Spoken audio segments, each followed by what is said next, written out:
I would like to thank you, Daniel, for being here with us. Daniel Miller is the owner of the Duncan Miller Gallery. He is giving this sort of presentation all around the United States. And he will give us some inputs, pros and cons, on how to be represented by a gallery. I will be helping him just in case you need some explanation in Italian, but I fully trust that it will be all clear. And to help you with some tricky questions at the end of the presentation. So welcome to the presentation of Daniel, and I leave the word to Daniel. Hi there, thank you very much, Christina. Okay, so a few things I need to know to get started. Who really, does everybody understand English a little bit? Because we'll, a little bit, slowly, okay.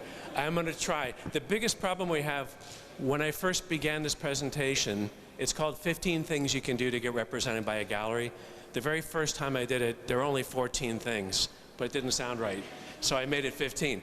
But now there's 30 because we keep adding on. So we have a lot of material to cover in a short period of time. So I will go fast a little bit and I'll skip a little bit. But if you have questions, just put your hand up and you can ask a question in Italian if you want. I'm not going to understand, but Christina will help. Or you can ask a question in English and I can understand a little bit better. So if you get stuck on any little part, just ask a question. Okay. This is the thing we want to avoid. We want to avoid having you lose your mind. How many people here are photographers? Okay, great. How many people are gallerists here, own galleries? Oh, I know there's a few of you. Okay, it's okay. And how many, just so I know the crowd, how many people have gallery representation, good gallery representation? How many people want better gallery representation? Okay, that's helpful. Okay, good. All right, well, let's begin. Let's see. Okay, so 15 things. So the most important thing about life, I think, is when you make a first impression, you have one chance for a first impression. So the first time you meet any person, the first time you meet a gallerist, you want to have yourself as best organized as you can, because you can't do that first meeting again. So when you propose yourself to a gallerist, you really want to be organized as you can be. So this presentation is going to cover all kinds of different ways to consider it to be organized. Am I speaking fast? Too fast? It's okay? All right. And I suggest you take the handout. Does anybody not have the paper? You can make notes on the paper as you go. It'll be helpful, I think. Daniel? Daniel? So, 6 things to do for yourself to make yourself gallery ready. The first thing is, we call it a resume in the US, your curriculum vitae, your CV. I think it's really helpful for artists to have a very good CV, but a very short CV. I prefer one side of one piece of paper. Can I? Yes, you do. Oh, closer? Yep. Okay. Better? Too loud? No. So I prefer one side of one piece of paper for a CV. I think 2- and 3-page CVs get lost, and I as a gallerist don't read past the first page, typically. So a short but very relevant CV is really helpful for you. It should contain things like your exhibition history, any collections that you're in, art fairs that you show your work. This art fair is particularly useful for gallerists to see that if you participate.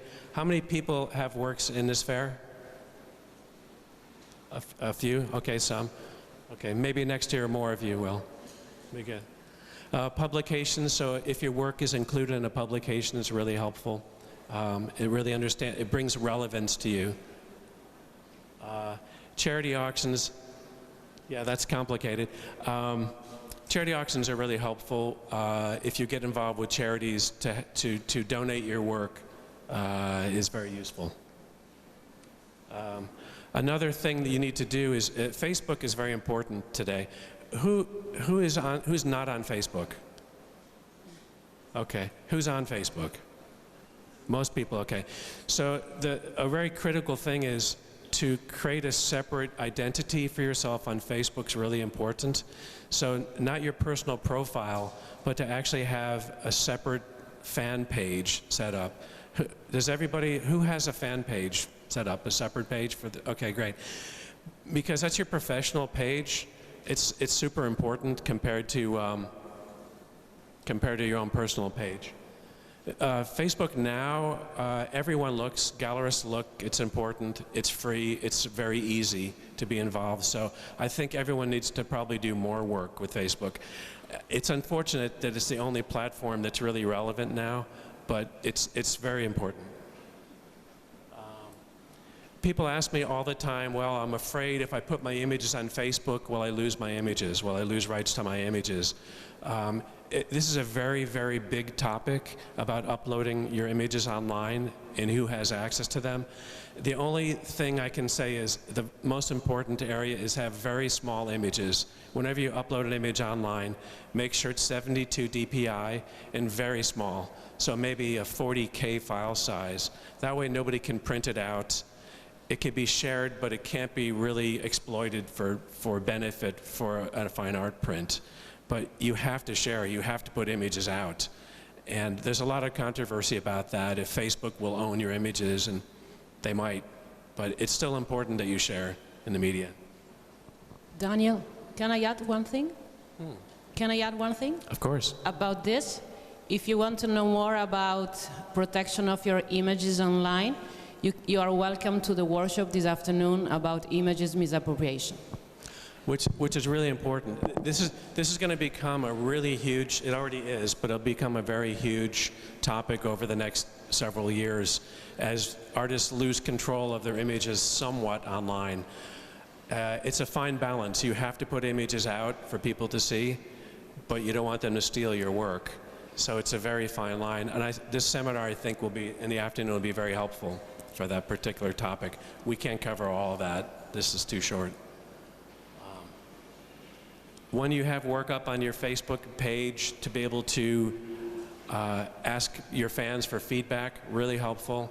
To be able to show that you're relevant on Facebook, you need to post regularly. So if you're not posting once a week, you become less relevant. So when I, as a gallerist, look at it, and if I see that you haven't posted anything on your Facebook fan page for 2 or 3 weeks, I consider you less relevant as an artist. So it's important that you update regularly, but the magic about Facebook is it's very easy to update regularly, as you all know. So put news and things that you're doing in images, attending the fair. Even the fact that you're at this fair is an important thing, an update for you to be able to have on Facebook. It just shows you're relevant. It shows it matters.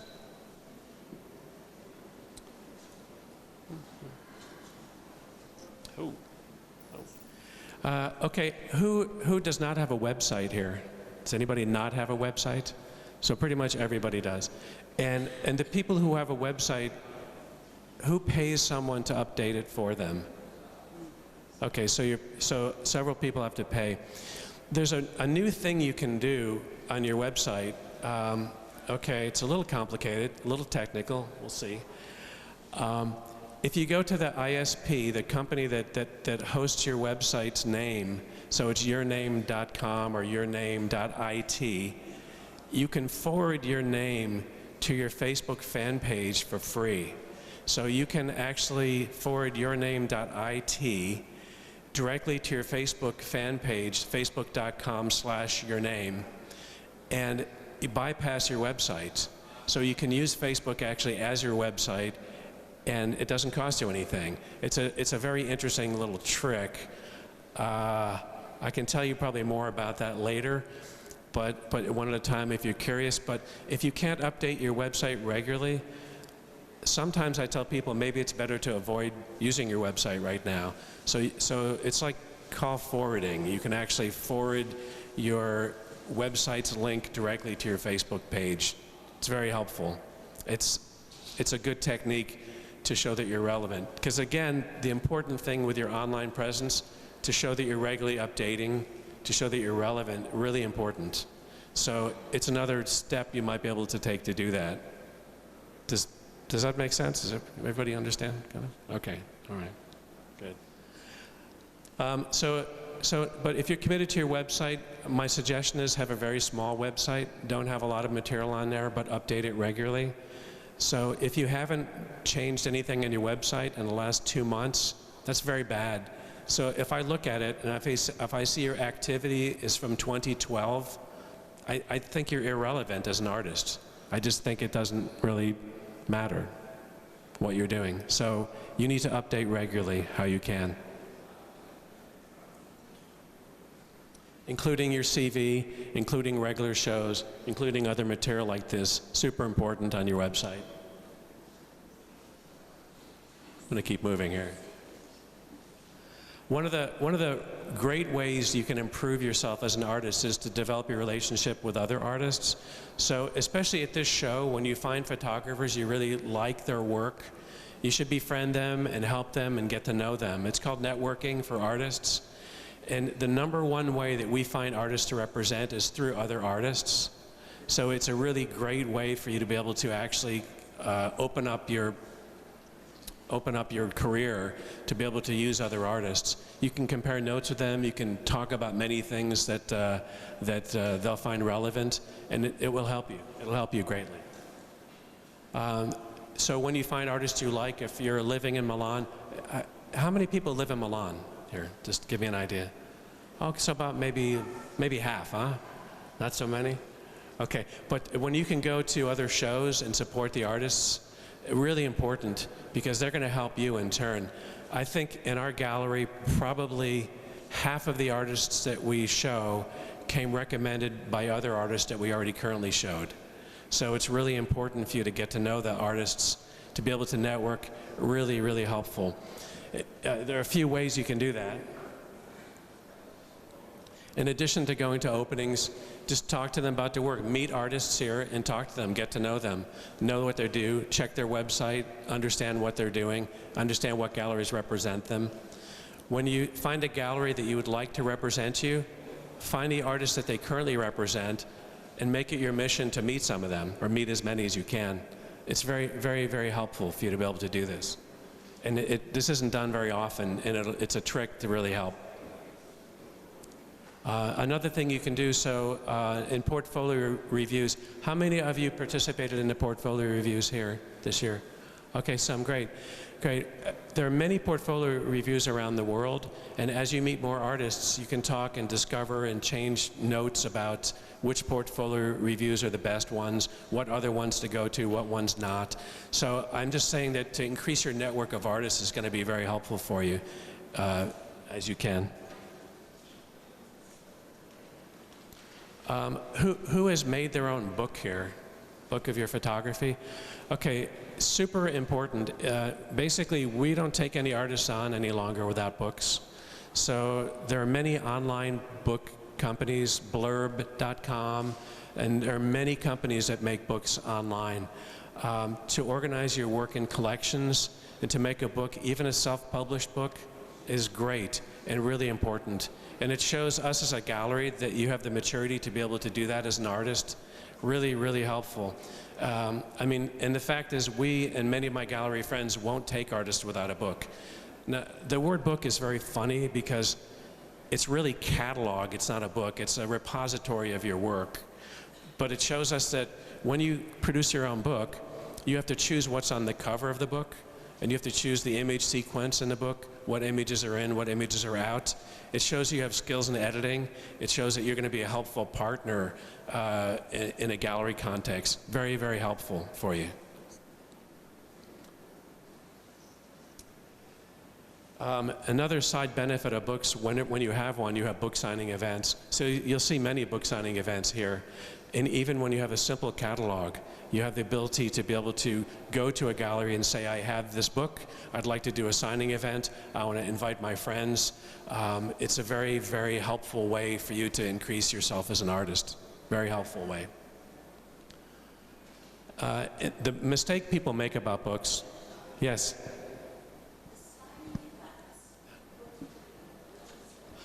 So the question is a signing event.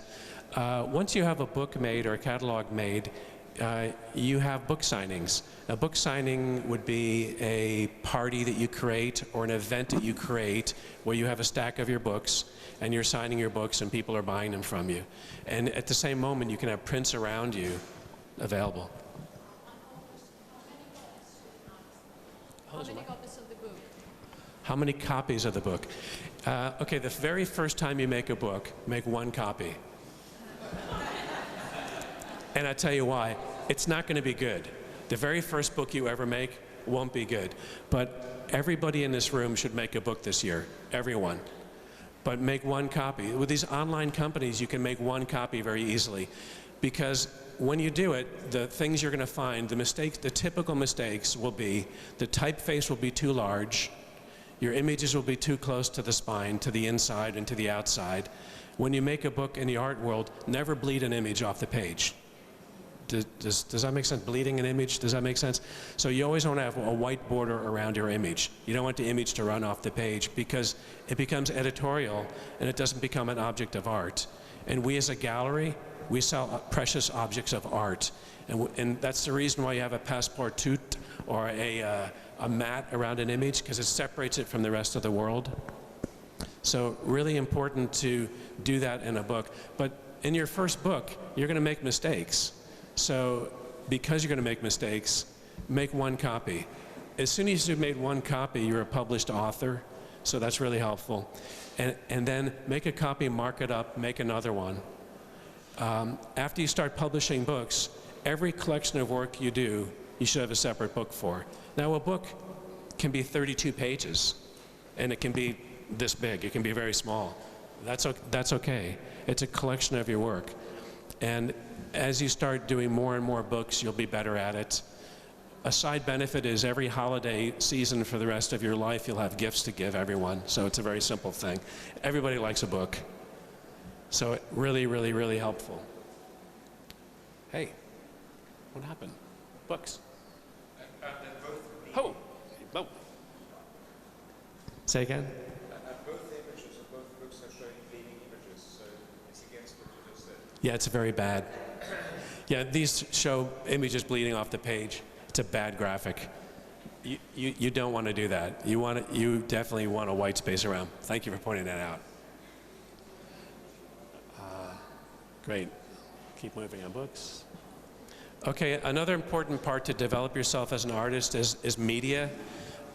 Every media source has to tell stories to stay in business. You have to create yourself as a story so they talk about you. They're going to talk about someone, they're going to talk about some other artist. You have to make yourself the story. So I consider media kind of a train that's moving down the train track, and you have to jump in front of the train and get hit by it because you have to be the story. And it's really important for you to be the story. So when you develop your sets of work, your particular set of work, you need to be able to create a strong narrative around that. Let me see if I can find somebody with anybody have a project that's a very small photographic project with a very strong narrative? Does anybody have one that can volunteer it up? Anybody? There must be. You're photographers, right? Don't be afraid. I'm not going to pick on it too badly. Nobody has. Okay, let's say you had a book of, you went to the Amazon and you shot native people in the Amazon. Well, you'd have great stories about that. You'd be able to tell how you made your work, why you made your work. You'd be able to discuss the subjects of your work. You could tell a really great, interesting story about that a media would want to cover. So regardless of whatever project you're working on, always think about the fact that it's a story. How you make the work is a story. The subject of your work is a story. What you do for the work is a story. So it's called a narrative, and you want to have a very strong narrative around it. That narrative will help you as an artist, and it'll help you get publicity for your work. Really important.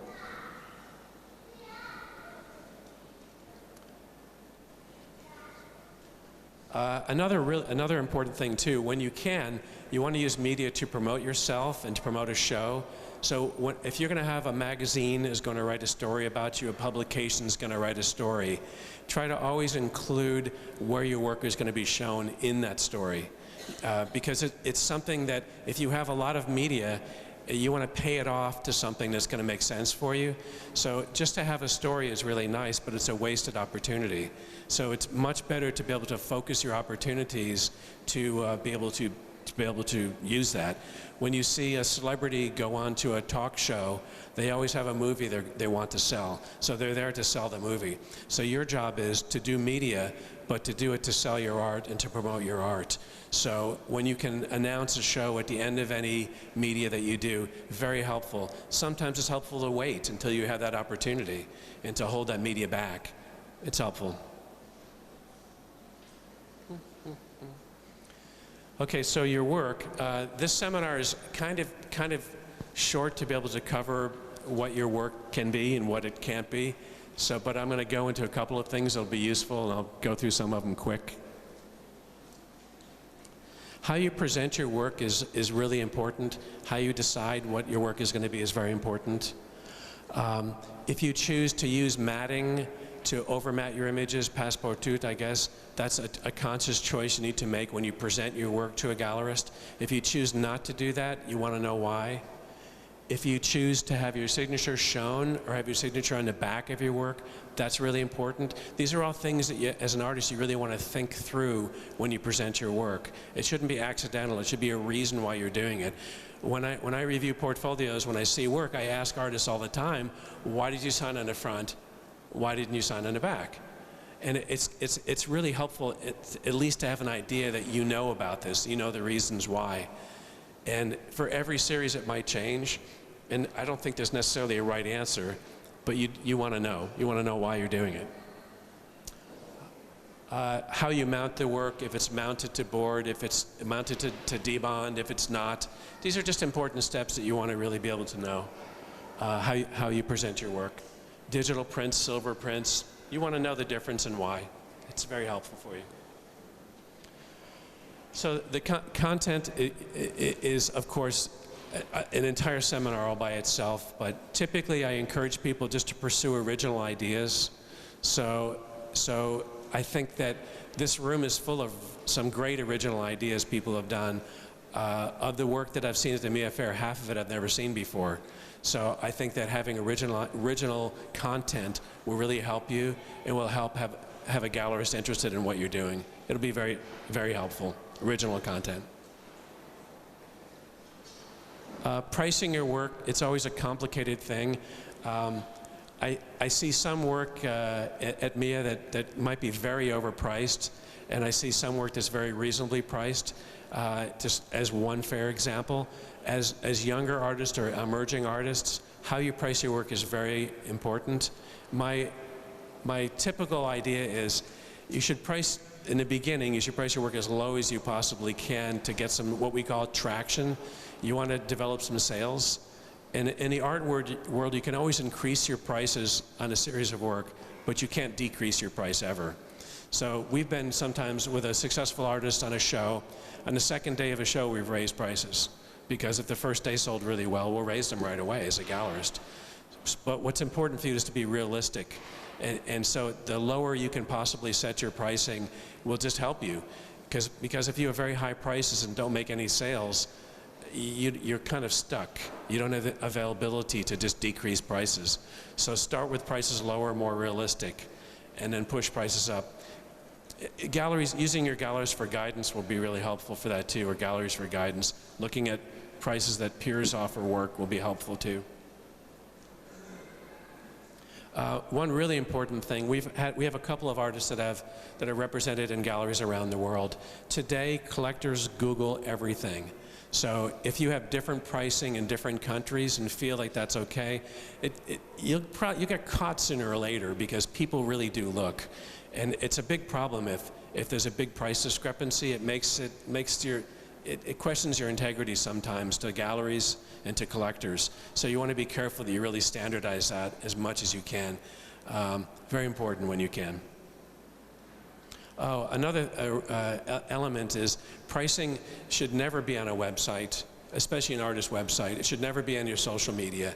So my commentary is it's a huge mistake. If you put your price on your website of a series of work, when I look at it, I'll either think it's too high or too low.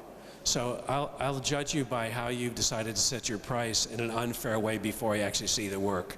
So it's kind of, I don't think you can possibly win from that. Another element is if you're selling your own work on your website, and if I see that, invariably you'll be selling it for too little. And I'll think there's no chance we could represent an artist that's doing that. Now, I think that other galleries will think that too.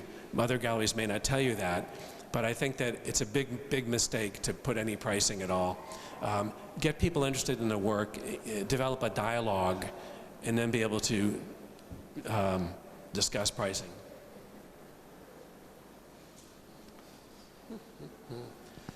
Editions are a very complicated situation. I find in Europe, editions are much more important than they are in the US. But if you take the venerable old photographers that from Cartier-Bresson to Edward Weston to Ansel Adams, whoever they might be, they very infrequently had editions, and their works sell for a considerable amount of money. But today's collectors are really looking for editions because they're afraid. They're afraid of the reproducible medium that photography is. So what's important is you need to really understand that fear that many collectors think, oh, they'll just keep making it forever. They'll print it on a printing press. It'll have no value. I don't find that really to be an obstacle with collectors in the US. I think collectors in Europe are way more sensitive to that. So I think editions are fine, but you need to really monitor your edition very carefully. We had one situation with an edition. One artist had an edition of 25 pieces. They're represented by 5 different galleries. We had number 9 of 25, and we sold it. And we sold it under a price schedule that they had that indicated that it was one of the first prints that sold. Unfortunately, it wasn't. It was one of the last prints that sold. We just happened to have number 9. So when you handle editions and handle pricing for editions, as pricing may go up, you have to be very careful with edition numbers. It's really important. I think editions are, a de facto contract that you actually have with a collector. So if you're saying that this is an edition and this is the price, it's an agreement you're making. I've seen 1 or 2 photographers get sued about this in the US, about making work out of editions, making work in an extra size of an edition. I think you should be very careful. My opinion is editions should always be single digits, so below 10. I think when an edition gets above 25, we rarely call it an edition any longer. We pretty much consider it open edition. So I think that you can make more work, so small editions really attract collectors. Important. Progressive pricing, step pricing they call it. For example, if there's an edition of 25, if the first 5 pieces sell for 1,000 euros, maybe the second 5 sell for 1,200, etc. Do you all know what I'm talking about? It's basically as editions sell out, prices automatically go up. I think personally that's a big mistake. I think that very weak galleries invented that because they sell against it. So I think a weak gallerist will say, well, you better buy now because the price is going to go up, and that's the reason to buy. I think a better reason to buy is if you love something and if you can afford it. And I think selling work for the potential of a price increase is a very weak way to be represented. So I think instead of that, you can just raise all your prices. You can raise them as you want. So I think step pricing is a mistake when you can. Question? Artist proofs, right. I think artist proofs, collectors seem to never have an issue with artist proofs. And I don't know why, but I think that you should never have more than 3 and probably 2 artist proofs maximum of any set. But it seems to me collectors really rarely have an issue with that. And I don't know why, but I've seen some artists that develop, artist proof of 15, no, excuse me, an edition of 15 5 artist proofs. I think that's a big mistake. I think 2 maximum would be important. Question?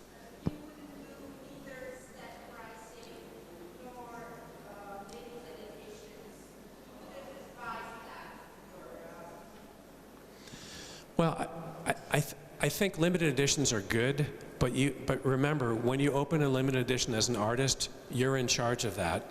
which means you have to have a spreadsheet for the rest of your life about that edition, because invariably you'll have one or two that won't sell 20 years from now. So you have to keep track of that. It's not the gallery's job, it's your job as the artist, because you may have multiple galleries, you may change galleries, but your editions remain the same. So know that when you have editions, you have to really keep track of that, because if you make a mistake, it is a contract you have with collectors, and collectors have the right to sue you if you sell an edition a few times or forget where your numbers are in an edition. I'd be really, really careful about that part. I think step pricing, I don't agree with. I think it's artificial, and I think it has nothing to do with artwork at all. Artwork can be supply and demand, which means you can just raise your prices as things sell. So if you start with a series that's €1,000 per print, if it's selling well, if it's a series of 12 different images, what's to stop you from making all of them €1,500, 1,500? I think it's an easier way to do it than having an artificial price step. Daniel, can I ask you something about the editions? Of course. Wearing the hat of the lawyer. When we talk about editions, we are more sensitive here in Europe. And what about US approach? When you speak about limited edition, you refer to all sizes of the artwork or just the size? And this is a very, very interesting topic. In photography, photographers discovered, I think in about 1974, 1973, that they can make different sizes of prints and call them different editions. And I personally don't like that practice. Now, the legality of it in Europe, I'm not certain about. We have a great lawyer here that's going to help us with that in a second. My personal opinion is when you have an edition, it should be what I consider an absolute edition.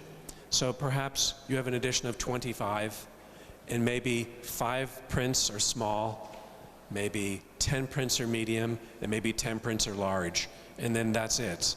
That image doesn't get reproduced any longer. Compared to, often people will say, well, I'm going to do an edition at this size, and I'm going to do another edition at this size, and another edition at that size. And technically speaking, that doesn't ever have to end, because you could say, I'm going to make it 10 centimeters larger and make another edition, start over again. I think that practice is dishonest. I don't like that practice. I prefer to think of what I consider an absolute edition. How does that work in Europe? Here we are, I would say, Fabio Castelli is very keen in explaining that the limited edition refers to all the sizes. Otherwise, the value and the price value that the collector was available to pay would decrease. So inside the edition, we keep all the sizes. So at the very beginning, the artist has to decide how many will be for each size, because that is the edition comprising all of them. Should be this way. It's not always that case. Now this is really interesting, because there are many points of view and many opinions on this. And the problem is there is no rule. There is no rule until you get sued. Then all of a sudden you get a rule. But the rule becomes imposed on you rather than you imposing it. So I think that I like this idea, but everybody's got a different idea about what an edition should be or shouldn't be. I think in general, the fewer pieces you have in an edition will help you, and the less confusing it is will help you. And I think in general, I like the philosophy of this, of having very few. Personally, I prefer having just one size. You should have a vision as an artist when you produce something to say it's going to be just one size piece. And the best thing you can do is to sell out of an edition. So many photographers are scared of selling out. By selling out, I mean selling through an entire edition. It's the best thing you can do, because we as a gallerist take note of that. When you get to say to a collector, sorry, that image is gone, it's sold out. Maybe you can find one from somebody else. Maybe you can buy one from somebody that bought one from you already, but it's gone. That's the best career move you can make, because it shows you're collectible. Yeah. Say again? Can he sell artist proofs? Artist proofs are sold all the time. And now, the crazy thing is, some people value them greater than the actual edition. Some people value them lesser than the actual edition, depending on the collector.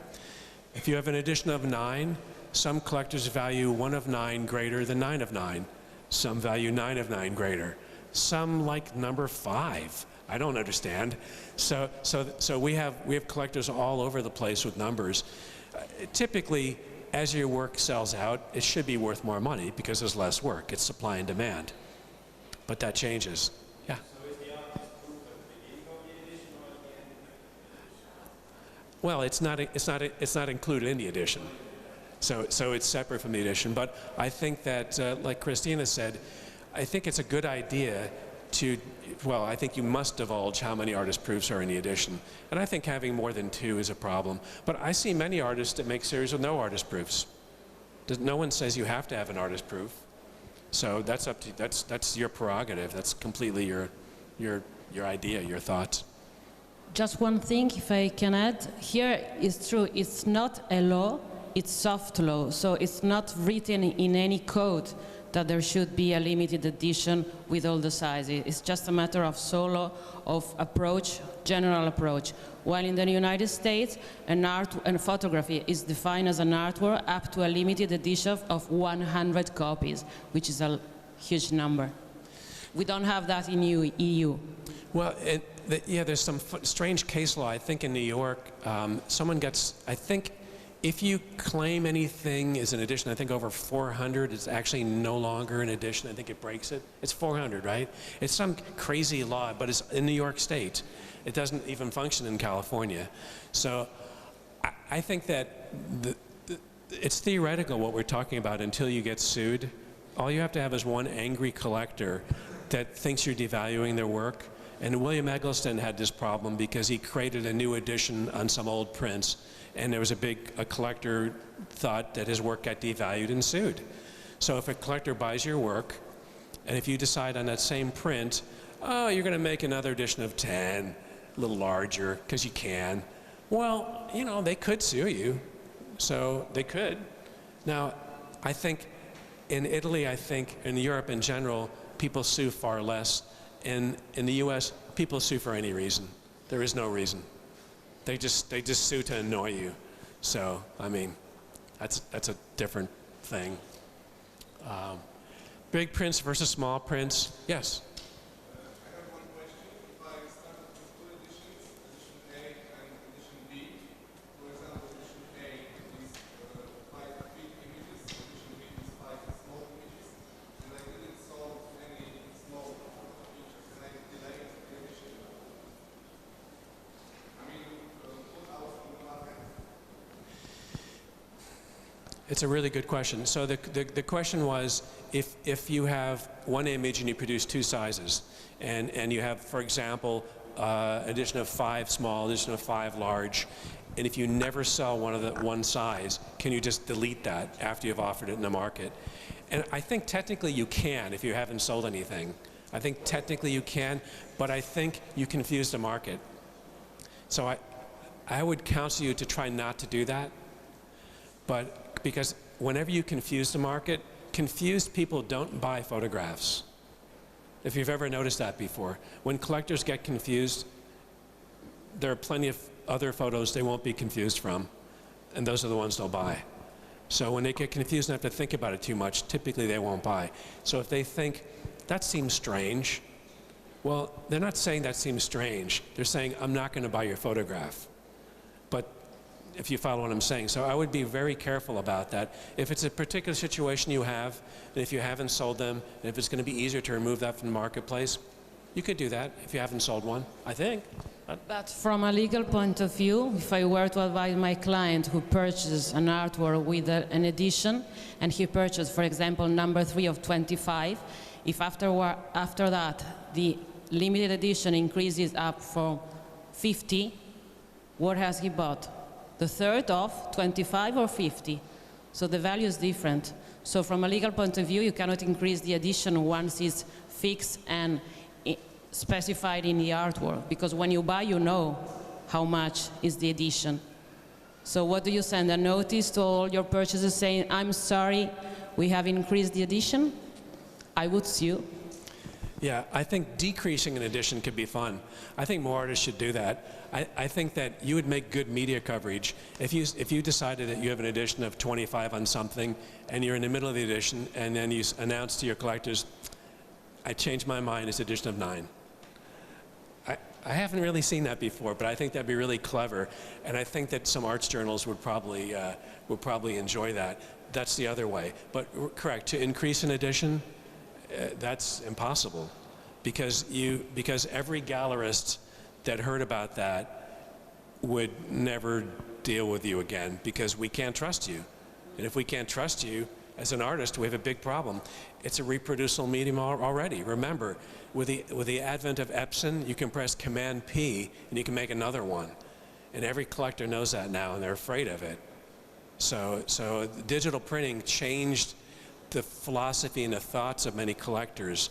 Darkroom prints were more inconvenient to make, so they didn't think about this as much, but they think about it a lot more. There are a couple of companies in Europe that we don't really have in the US that have changed things. I know in France and in Germany, a company called Loomis in Germany and a company called Yellow Corner in France, and they specialize in photography, but huge editions and just reproductions, and they're really poster prints. And they've changed the attitude of a lot of collectors to really consider editions to be much more important. It's strange, my gallery happens to be showing a very esoteric set of work at this fair, and they're editions of 1, they're unique prints. So that's sort of, I'm a fan of unique prints, and unique prints, whenever you can make a series that there's only 1 of 1, you're in a way better position. Remember, in the art market, 90% of the art market is not about photography. Maybe only 10% is about photography. So when you can appeal to people who buy paintings and sculptures and other art projects, and they're all in a 1 of 1 mentality.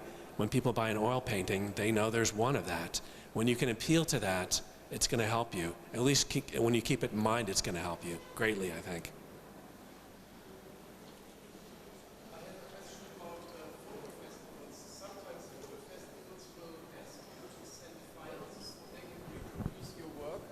An exhibition. What do you think about that? Is that a problem? Right, so the question was, at photo festivals will ask you to send them maybe a high-res version that they can reproduce in their catalog, and maybe you lose control over that.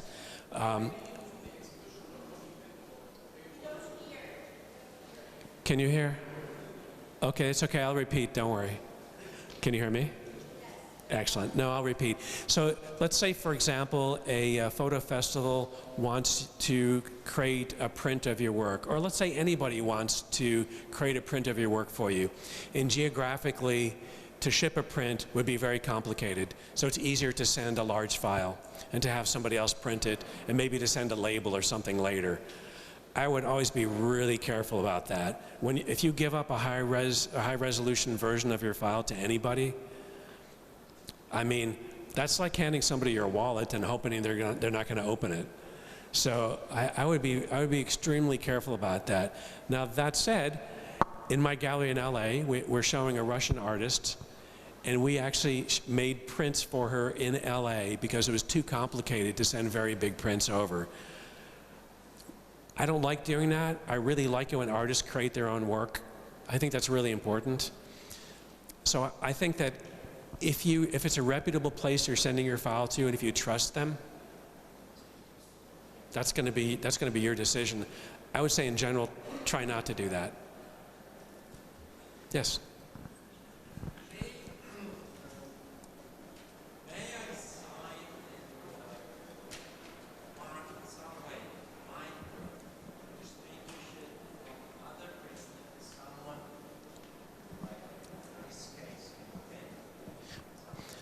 Well, so the question was, can you differentiate your own print by signing it yourself and marking it to make sure that people don't think it's another print that's produced? In practical terms, no. Because once your print is displayed, maybe people don't know that or can't see it. So in practical terms, it's just better to control your supply of your prints.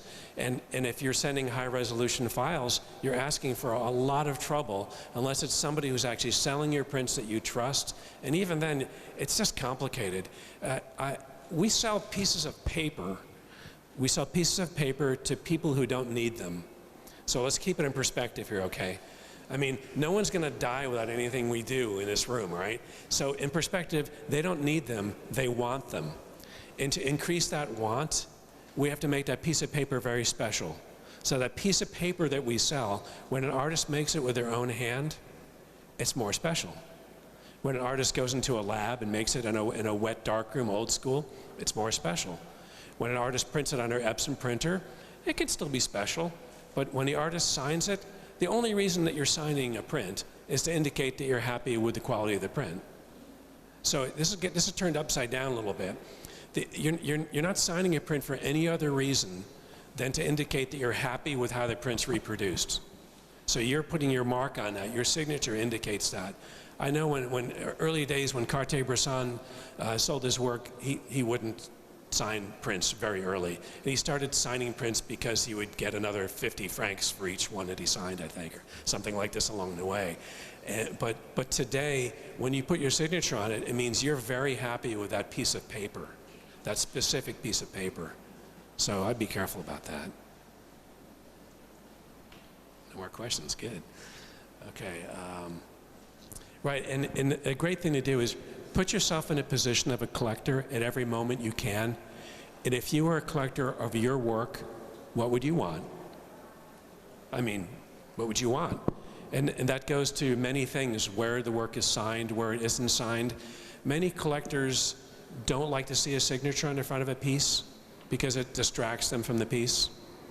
Okay, well I say you can still sign the front of it, and you can make your passport too smaller and it can hide the signature if they want.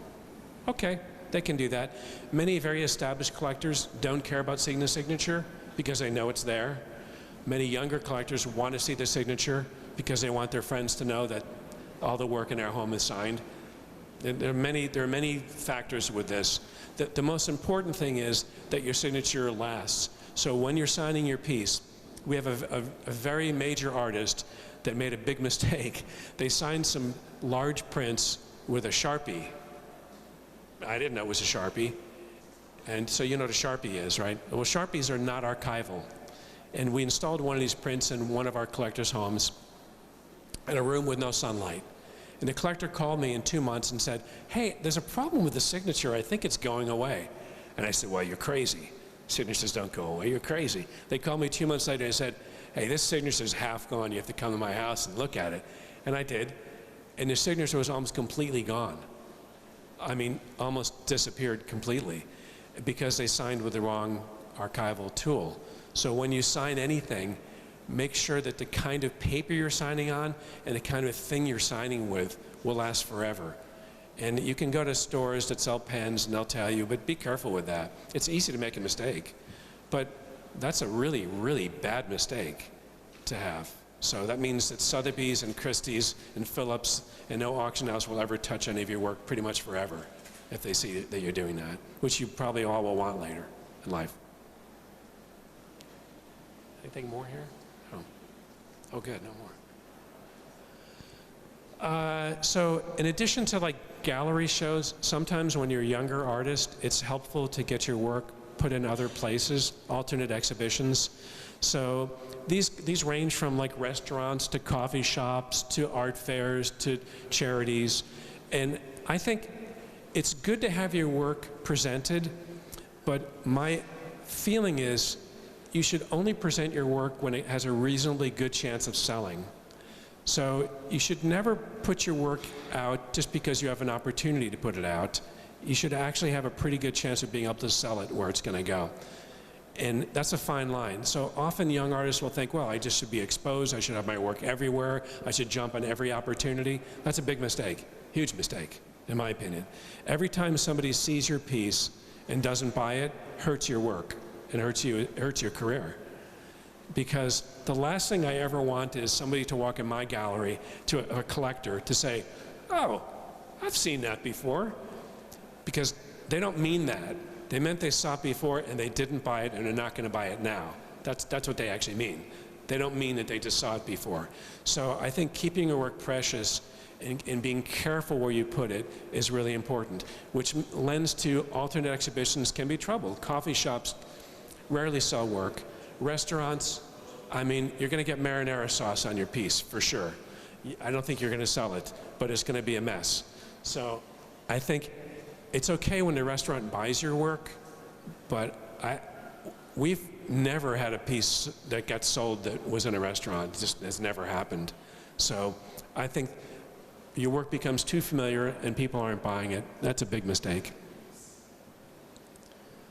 Photo fairs, art fairs, I think this show represents a really unique opportunity. So those of you who did not take a booth or figure out how to do it, this exact kind of show with solo exhibitions, and there are very few in the world like this, I think is really important.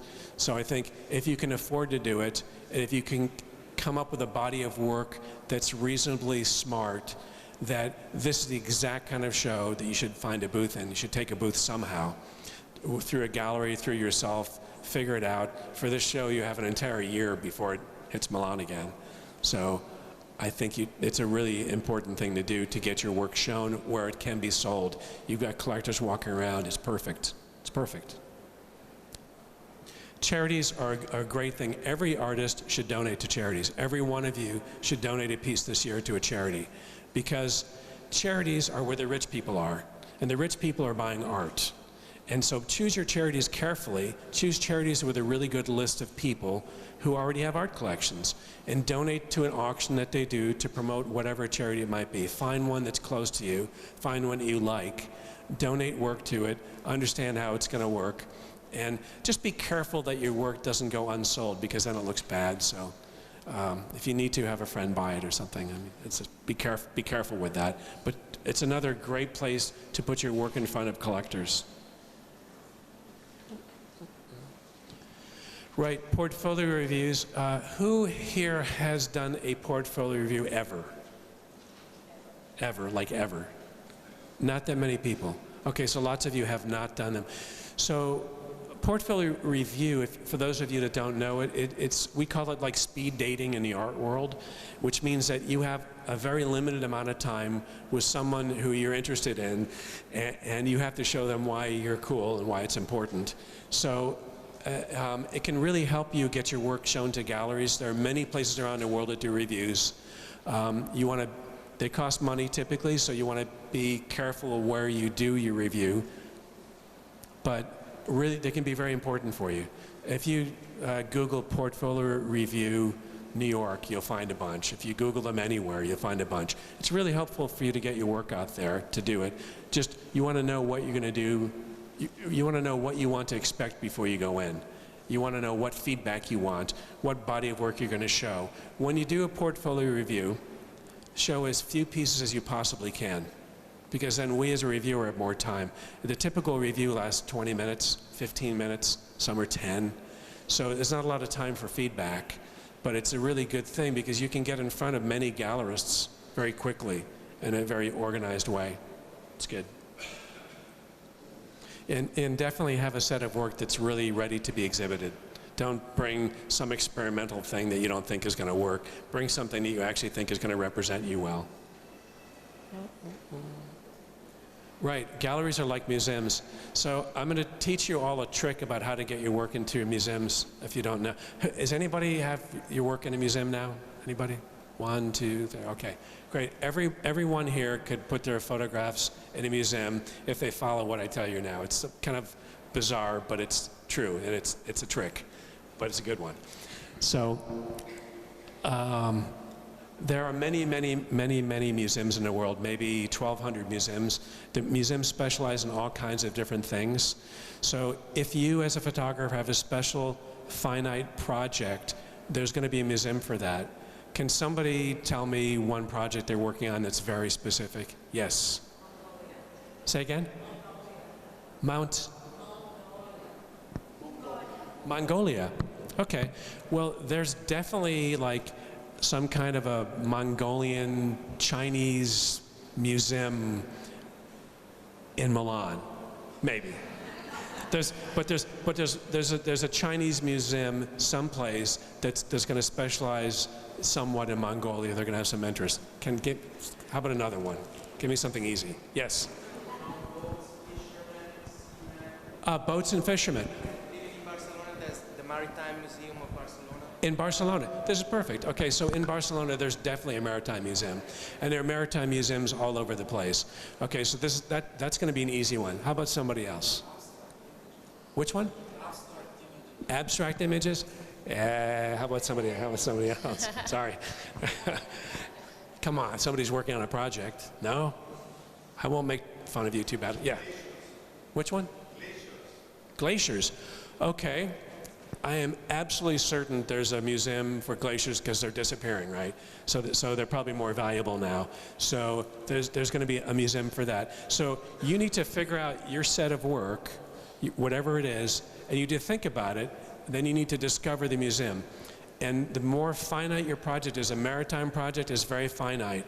And museums that would specialize in this, pretty much, you know, you're not going to the top museums in the world. It's not the Metropolitan, it's not the V&A, it's not the Pompidou. You're going to a smaller museum that is underfunded and is looking for work that's going to promote their museum. Okay, so that's your first piece of the puzzle. Now, as you figure out what you're working on, then you just need to figure out a museum. There's a museum in Denmark that deals with buttons, only buttons. There are many, many, many kinds of them, and I'm going to show you a few. So it sounds like it's impossible to get your work into a museum because maybe you're not even in a gallery yet. But the word museum on your CV is a magic word.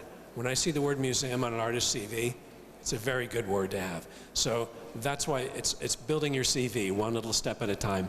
And plus, it's fun to have your work in a museum. So small regional museums for projects. You need to study what they do, what the museum does and offers. Very important. Okay. So let's say, for example, you had a photograph of a landscape that you took somewhere in the world, and it had a beautiful thing. Perhaps in buying one of your prints, for sure giving you some kind of an exhibition, for sure you could donate one of your pieces to them, and you could be in their permanent collection. Museums are tricky because if you donate to a museum, or if you sell to a museum, it doesn't matter, you're still in a museum. So most museums, big museums, won't allow you to donate a piece to them unless they're going to buy it. But small museums will be happy to have you donate it. And then you become in their permanent collection of the museum. Really important. Okay, Kansas barbware, it's a little goofy. Okay, so I'm going to give you some more goofy examples, but it's possible. This is called Super Tall. It's a museum in Manhattan, and they deal with very tall buildings. So if you've photographed some very tall buildings anywhere in the world, they're probably going to have some interest. And they have some big benefactors, because people that build tall buildings have a lot of money, and they're interested in that. Let's say you're working on a still life of a bowl of fruit, and in that bowl of fruit contains a banana. There's a museum for you. So this museum is the worst website in the world, okay? But it's also, I think, funded by Chiquita and Dole. So I think they have a lot of money. And it's the Washington Banana Museum. But if you took a still life and if it included some fruit, you know what? I bet they'd be very interested in that. So here's the thing. I'm giving you goofy examples of museums, but this is practice for you. You can practice with them, and you can fail, and it's going to be okay, because you're not going to a major museum. But you can practice to see how it works. And you can get your pieces inside those museums. And as you practice, you can start working up towards better and better museums. But it's a great way to be able to practice, and it's a great way that you can brag that you're in a museum already, because you can be. So, and I think they'll probably take a project. If it has a banana in it, I think they're your people. So the argument for your work, this is pretty much all the same.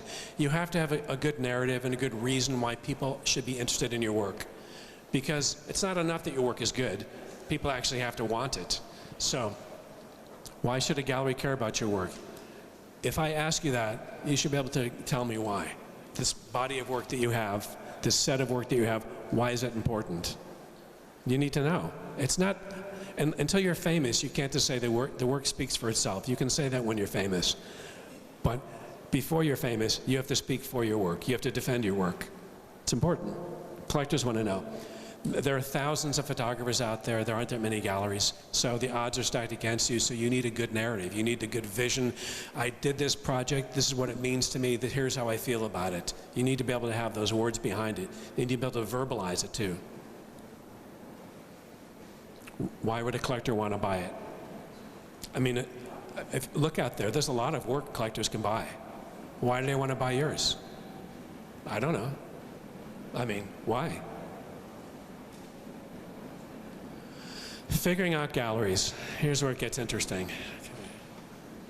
How do we select artists? Like I said before, often we have people referred to us. Occasionally at a fair like this, I'll find an artist I like, but usually it's through somebody I trust already. So maybe it's a museum curator, it's another artist, it's a gallery friend. So typically that's how it's done. So your networking that we talked about earlier, as you're networking with other artists, you're going to start exploring some of these areas to help you further. One thing that's really important is your work may not fit our gallery. It may be great work, but every gallery has their own characteristic and their own set of collectors. Their collectors can overlap, but every gallery has their own different set of collectors. So just because we may say, hey, that doesn't fit us, that doesn't mean your work's bad. It just means that I don't think our collectors are going to buy it. So, and every gallery is the same way. So don't be depressed when a gallery says that they're not going to represent you or they can't represent you. Galleries take a risk. It's a relationship. They're spending a lot of money to promote you, and if they don't think their collectors are going to buy your work, they're not going to represent you likely. So don't feel bad about it. Of course, every gallery wants artists who sell really well already. So when you can present a series to a gallery and say, here's where it's sold already, here are other galleries that have done very well with this body of work, here are the prints that sell well. Every gallery wants to know that. Most of them won't tell you that because they want to pretend that it's only the art that matters, not sales. Well, that's just not true. Sales are really important, and how you can help the gallery sell work is going to be important for you. So if you have a project that has some commercial success, make sure you tell that to your gallerist or to a gallerist you want to present the work to. This is so important. So, we get probably 5 people every day who want our gallery to represent them. That's 1,500 people a year that we get either by email, personal visits, mail, I mean every possible way. Most of these people, 2/3 of them did no research. 10% want us to sell their paintings. We don't sell paintings. Why are they doing that? They didn't spend any time on research at all. So what you need to do is, if you want to be represented by the galleries, you need to pick a very small set of galleries, research them carefully, look at their websites, see who they show, see who they're involved with, and be able to speak about them, be able to know about them. So the first time you talk to the gallery, talk about their artists. Talk about how you feel that your work fits in with a similar series that they showed by another artist and why it's relevant. So spend some research, spend some time. Very few artists do this. You'll be way ahead of everybody else who's not in this room if you do that, because very few people do that. They just send stuff everywhere. They just email everywhere. Don't do that. Get on the mailing list, so become part of the gallery that you're interested in. So even if they're not in your area, be attentive to what they're doing, what they're showing. When you can attend gallery events, do it, support them. Right, meet the owner of the gallery when you can, but never promote yourself, because it's a weird thing. And especially never portray yourself as a collector to try to meet a gallerist. This happens all the time. It's happened to me 3 times here already. So people come in and they'll look at work and they'll pretend they're a collector, and they're not a collector. But to get a gallerist's attention, they're thinking, oh, I have their attention because I'm pretending I'm a collector. And actually, they don't collect at all. They're an artist that wants to have their work be shown. That's a very bad thing. So pretty much that guarantees career suicide. So don't do that. And when a gallerist is ready to find you, they'll find you because you're going to be doing everything else. But don't hand them your business card. Get your work in front of them somehow. Be more crafty than that. Just, you know, here at this trade show, every gallerist here is going to walk away with 100 cards. And nobody's going to remember whose card is whose. That's the fact. They're not going to remember. Maybe they make some notes. They're not going to remember. And if you're an artist, they're going to pay least attention to you because they're going to pay attention to the collectors first. So be careful about that. But there are other crafty ways you can do this. postcard mailings, they work everywhere in the world. It's very inexpensive to produce a postcard. So a postcard is one piece of paper that you mail. What I suggest is if you have a set of work, make 4 to 6 postcards, print them all at the same moment, make 100 copies, maybe 200 copies. Don't go crazy, that's all you need. And then target those to places who you really want to know. Sending 1 postcard in the mail doesn't help, but sending 1 every 30 days or 1 every 60 days is magic. Because I don't read our gallery mail, but eventually I'll see something that comes through the gallery. So if you send 3 postcards, and if they're a month apart, I'll probably end up seeing one of them by accident. Okay? The same with other gallerists here. They'll probably see one by accident. It's going to cost you very little money. On your postcard, put just 1 image. Don't put 2 images or more. Just make 1 really good image that really tells your story of the project you're doing. And at the same time, don't bleed it. Leave a white border around it. Create it as a special object. Very important for you.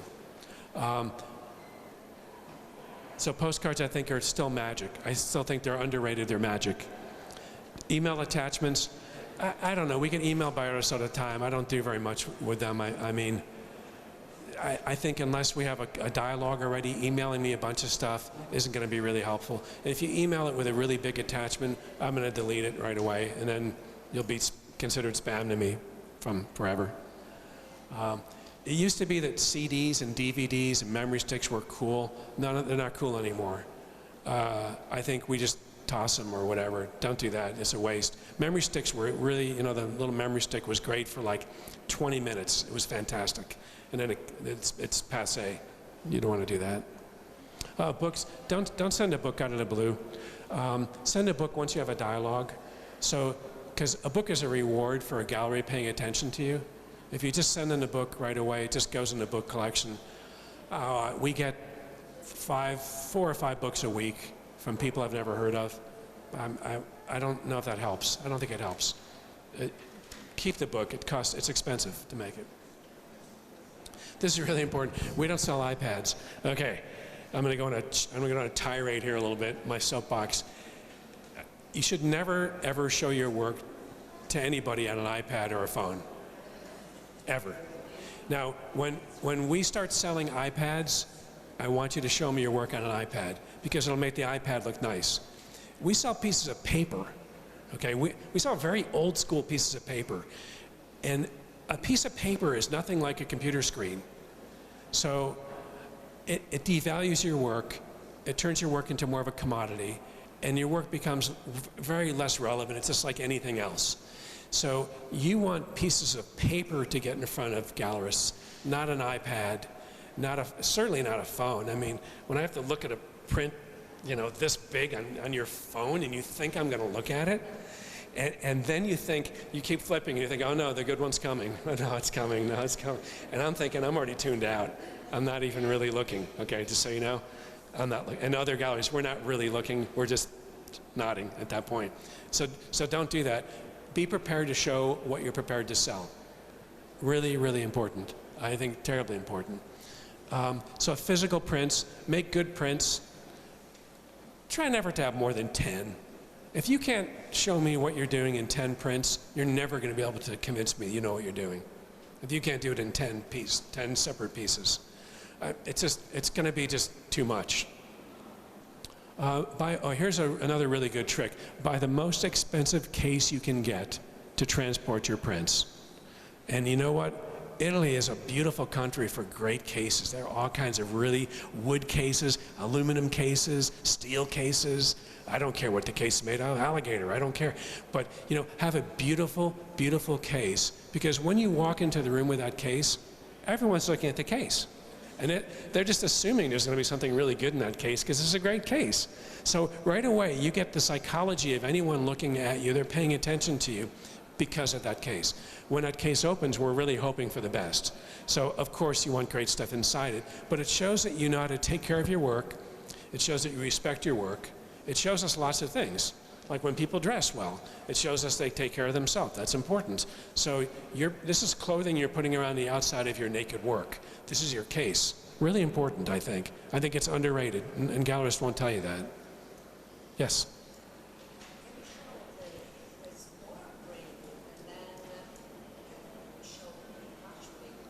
Yeah, the question is, can you show a small print and then show a much larger print? I think that I've had a few artists try to talk me into the fact that I have to see it big. And it's funny, I don't actually have to see it at all. But if I really have to see it big, that means it's never going to work. Because if it doesn't work small, it will not work big. So I once went to a portfolio review. I reviewed this guy, really nice guy, and he had these really big prints he brought in. It took him, he had 20 minutes. It took him 15 minutes to bring his prints in to show me. So I had 2 minutes with him to look at these big things, and it made no sense. It got in the way. So you should always be able to show your work small. By small, I mean centimeters, I don't know, 50 by 60 maximum. If you really believe you have to show your work larger than that, you're making a big mistake, because it should work like that. And then you're able to say, but here's how I like to show it. I like to prepare it very large, because I feel that's how this project works better. But be able to show the actual image small.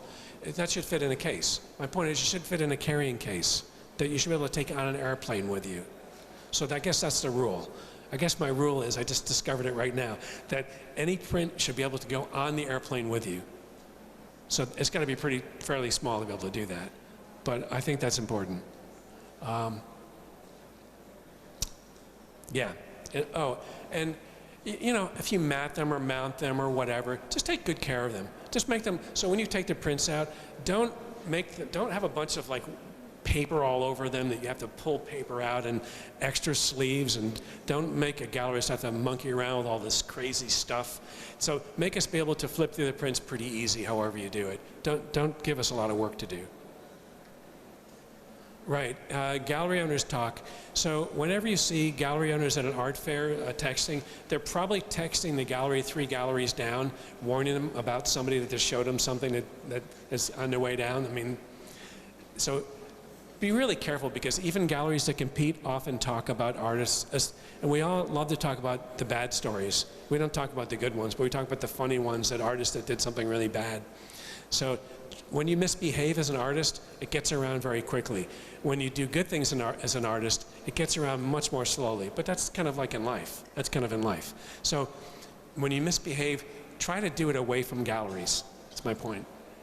And always do what you say you're going to do. It's important. Right, so don't be an idiot. So this is probably the most important thing I can teach you today, is really don't be an idiot. Or just decrease it a little bit. Be very careful how you conduct yourself. Important. Remember, it's a relationship. This thing with a gallery, it's like it's a relationship like your own personal relationship with your husband, your wife, your boyfriend, whatever. You're developing a relationship. You want that person to trust you. You want them to like you. You want it to work well. You want it to work for a long time. So you have to invest in that relationship. Never bring your work to a gallery without an appointment. This fair has a beautiful rule I discovered by accident. They don't let artists bring portfolios in. It's really nice, because otherwise artists would be walking around with portfolios. And you know, when we as a gallery see anybody carrying a portfolio here, you're marked in a bad way, because we know that you're going to want to open that thing up. We know that you can't help yourself. You're going to want us to show it to us. We know that, and we're afraid, because we're here to sell work. We're not here to look at work, because we're paying to be here. So you need to respect the fact that the galleries here don't need to look at your work, and they pretty much don't want to right now. It's not the right time to do it, not the right way to do it. So when you're walking around with a portfolio at any art fair, automatically there's a mark against you, and it's in every gallery's mind. So try not to do that. It would be unfair competition. Say again? It would be unfair competition for the other artists.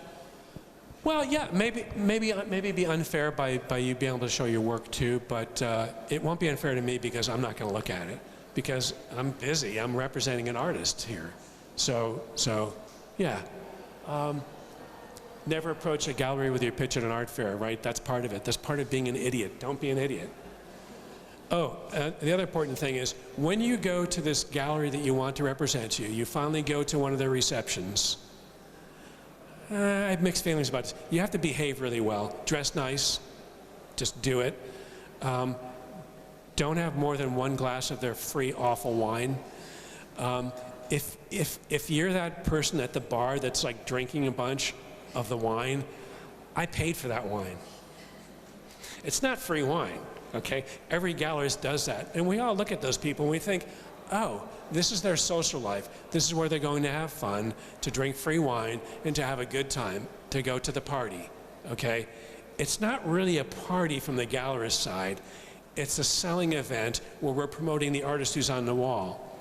Now, you may think, oh, it's a fun party. This is where I go to drink and have fun and socialize with my friends and laugh. Yeah, don't do that. Don't do it. This is your house of worship.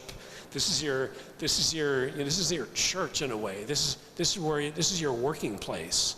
This is not where you want to go and be a little drunk and have fun and just fool around like that, because that's your reputation. So it's better to not be like that at all.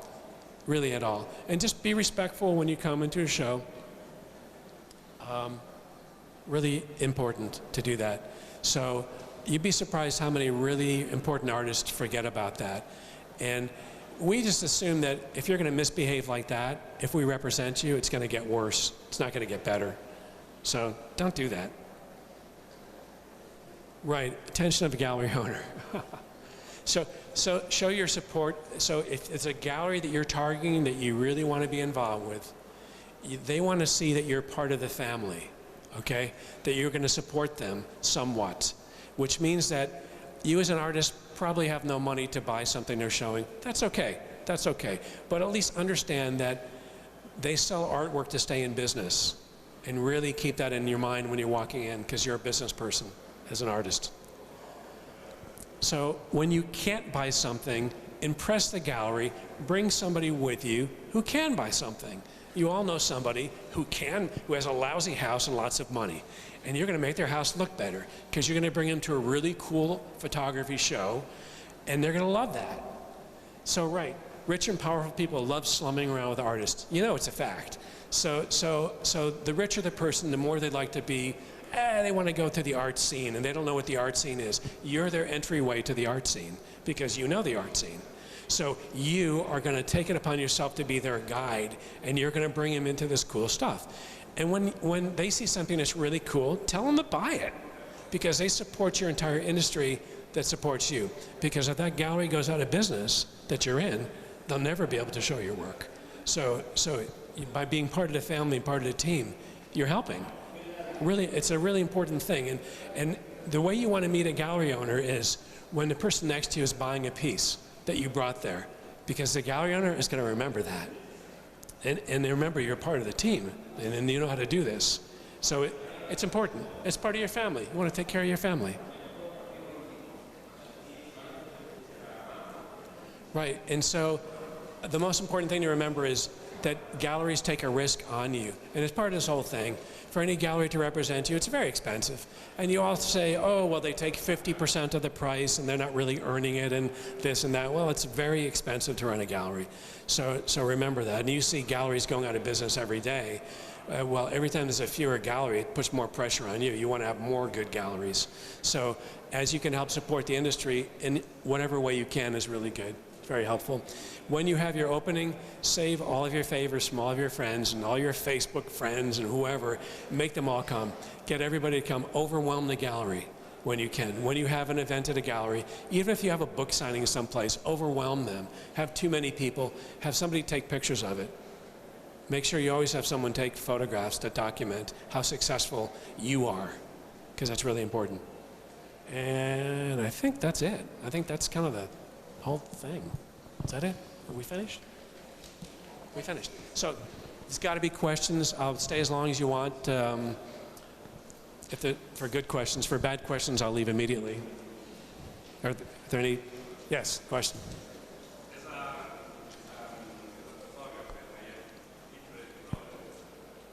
how is it important that my projects are recognizable? I mean,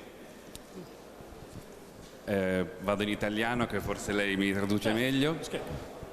Come fotografo faccio diversi progetti e sono diversi tra loro.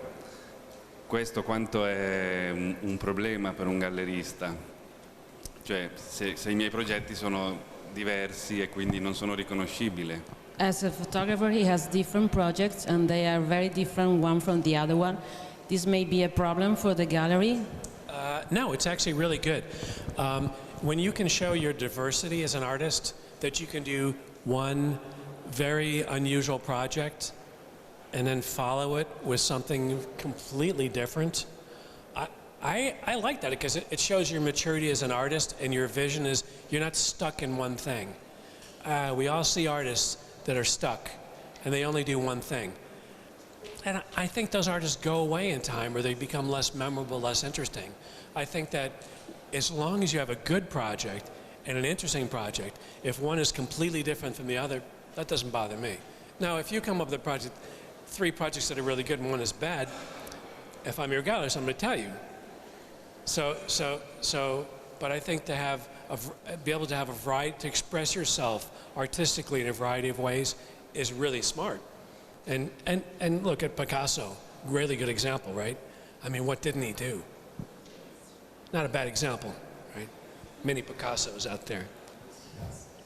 Many Picassos. Daniel, one thing, you suggested not to show your prices on your website. Yeah. What about showing the prices in the art fairs? I know that your gallery has the prices shown here, but some of the galleries don't do. What would you suggest to a starting photographer? Yeah, this is a really, really, really good question. So, showing prices at an art fair or not? Okay, so the reason galleries don't show prices, when you walk into a gallery and you see a little like number 23 on a little pin stuck in the wall, and you have to go find the program, which is impossible to find. It's called dialogue, and basically, we on the gallery side want to have a conversation. If a collector likes to work, we want to start with a conversation because our job is to make them fall in love with that piece of work. So we have to keep in their heart and make them fall in love. And if they think it's too expensive, immediately they're not going to want to fall in love. So right away, first we have them fall in love, and then we give them the bad news. It's way more expensive than they can afford. Or maybe it's not that expensive, but it's a time-honored philosophy about the dialogue and the selling dialogue. That's one school.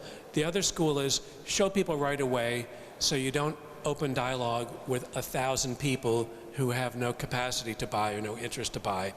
And you'll see, I think at this fair it's about 50-50. I see many booths with no prices, some with prices. I don't know. I think it's helpful at a fair to have prices, honestly. I think actually at a fair it's probably helpful. I think in a gallery, I don't like it.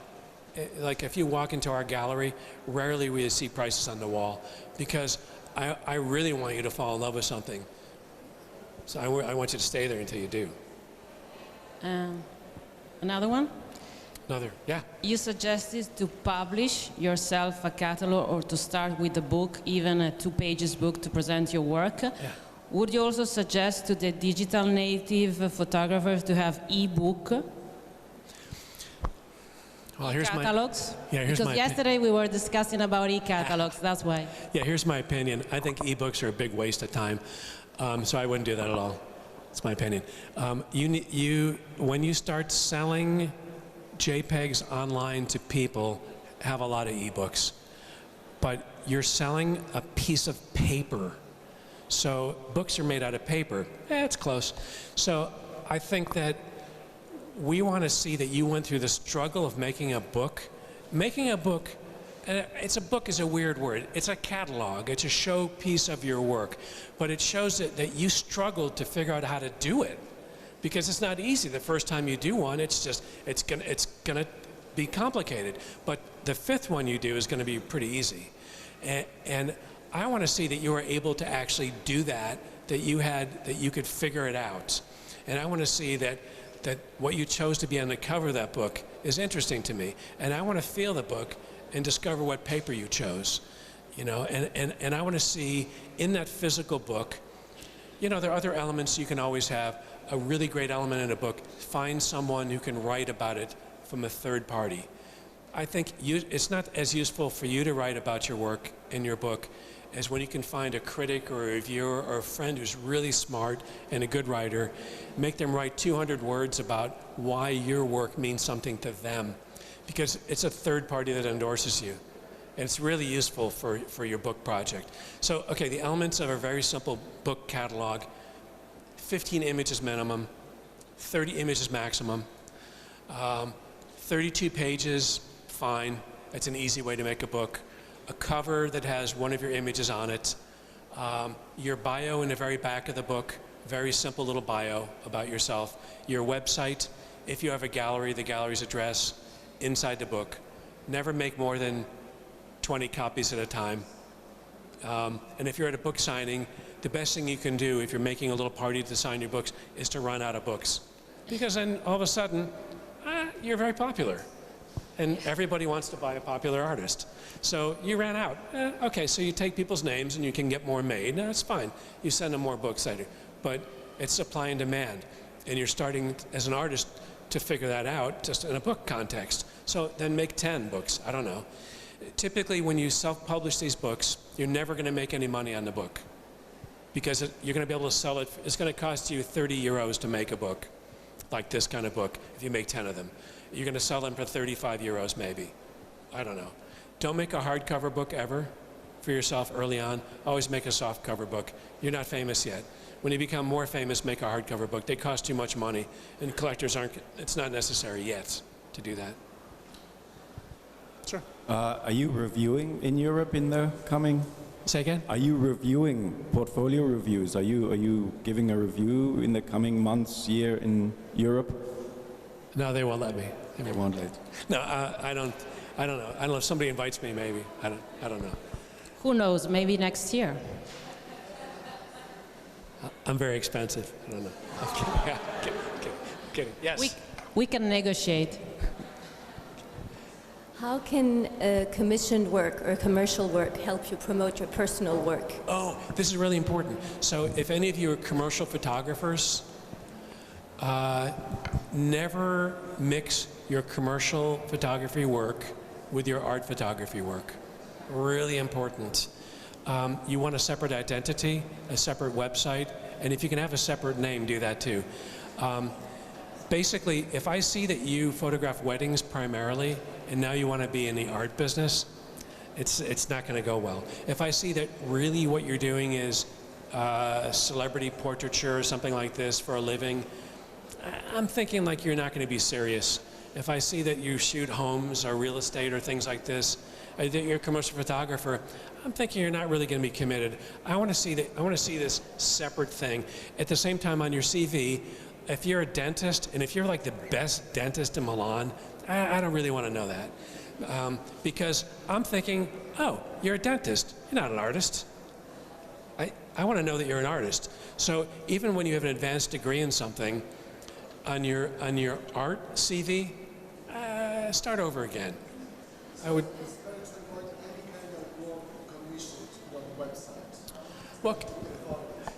Well, the question is it good to avoid commissioned work on your website or commissioned work?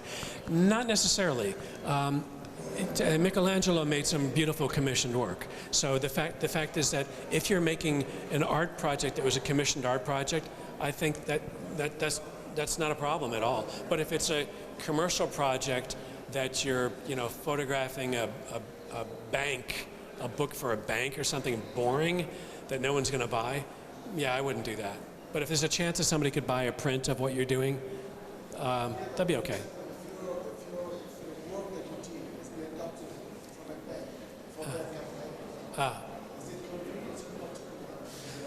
So the question is that it's this boundary of commercial and art, and I say when you have to think about it, then don't include it. Yeah, take it off. If you have to actually think about it, then you already know. Yes.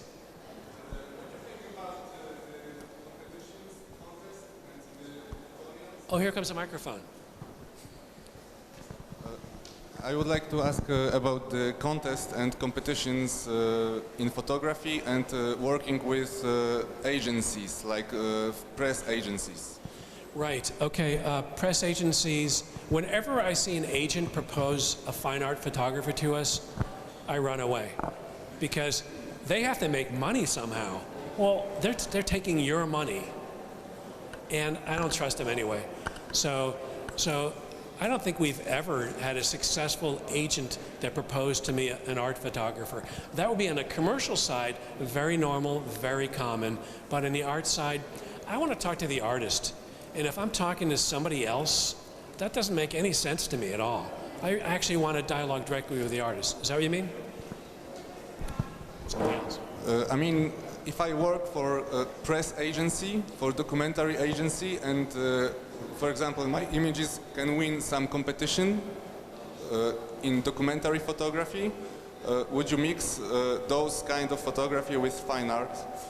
Oh, yeah, I think, okay, so on your resume, working for a press agency, if you're traveling the world and doing interesting shoots, I think depending on what you have, you could definitely include that.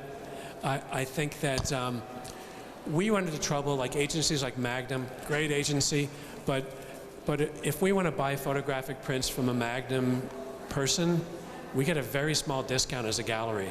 It's not interesting for us to sell. So and that's where that's two parts of it. But in terms of actually using it on your CV, I think it's okay. I think it's okay. If it's a journalistic project, a photojournalism project. Yeah, and it's about also because if you're sending pictures for the competition and you can win, then you need to send the high res to the organizer and to the press agency. So sending for a competition? So this is, okay, so a separate topic. Like, you mean sending high-res photos for a competition? Is that a good thing or a bad thing? I don't know how many competitions really need high-res photos. Why would they need a high-res photo unless they're going to print it? I would send them the print. I would make your print. You as an artist have more muscle if you say to them, hey, you know what? I make my own prints. Nobody does my printing. I make them, I look at them, I want to inspect them before they get shown. I don't want, this is my work, it's important to me. You can draw a line. And I think that even competitions that say they're going to print your work, they'll be happy if you send your work. I don't think you should let it go. My personal opinion. So, thank you, Daniel. Excuse me? Sorry. One more question. To go back to the commercial photographer and artistic photographer, I've been working as a commercial photographer and editorial photographer for a long, long time, and for good magazines. But I'm moving to the artistic world since now maybe 3-4 years, and I've been exhibiting.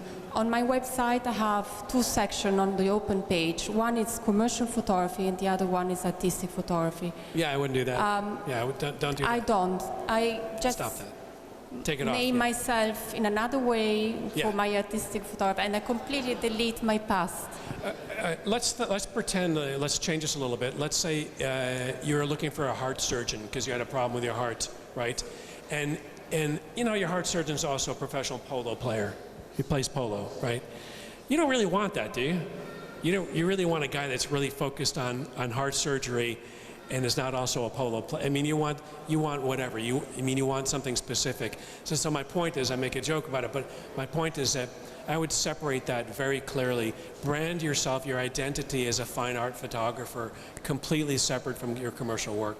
Separate that, your website, your CV, everything. Make them separate. Because your commercial clients are going to be confused too. If you still keep commercial clients, they'll be confused because you're an art photographer now. Often they don't like that.